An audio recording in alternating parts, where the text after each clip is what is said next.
This is Dr. P. I'm here with Lou. She is 1 year, 2 months, and 1 day out from her bridge enhanced ACL restoration BEAR surgery to repair her ACL. She also had a medial meniscus repair.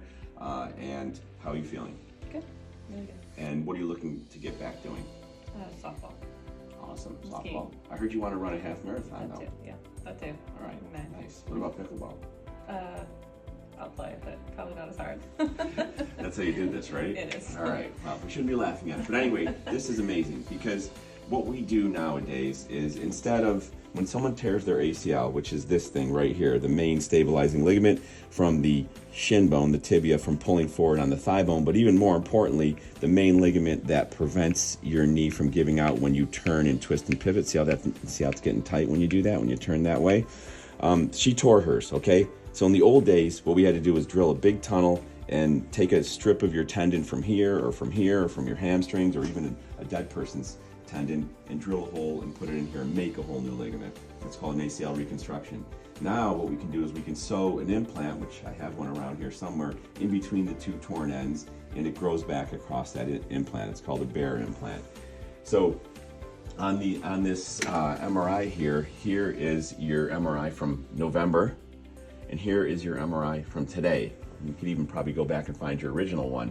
But here's your thigh bone, your femur, here's your shin bone, your tibia, and the kneecap is in the front. These aren't the exact same view, but it is interesting to see a couple things. One, anything that's white is fluid. So see all the fluid that was still in here? That's what we call a joint effusion. That means your knee is a bit unhappy and it's producing more fluid than it should. And today you don't have any of that, zero. And I noticed that on your physical exam. So that means your knee's much happier, which is great. It's less inflamed, it's much happier. You can see the ACL. See how the ACL, focus in on that, Allison. See how it kind of comes across like that right there. Okay, so the ACL should be running like this. And you see this kind of blackish grayish stuff here. And again, this isn't the exact same view, but it's pretty close. And it's intact, but it looks like it needs to mature still. And that's back in November. Here we are today. I mean, amazing. Look at that thing. Taut, beautiful.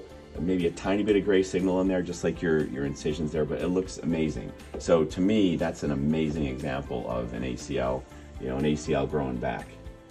We can actually superimpose it there.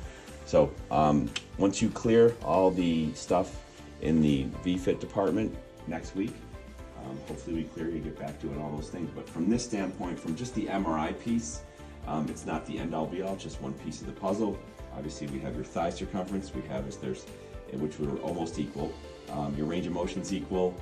There's no excess swelling. Your lockman felt good. It felt stable. Your pivot shift felt good. It felt normal.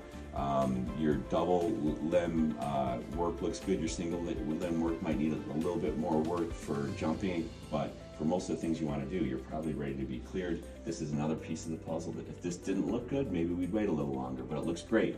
So as long as you clear everything next week, we'll let you do all those things you want to do. Cool. Great job. Thank you. You're welcome. Just gonna get the tattoo. Okay? Yeah, no worries.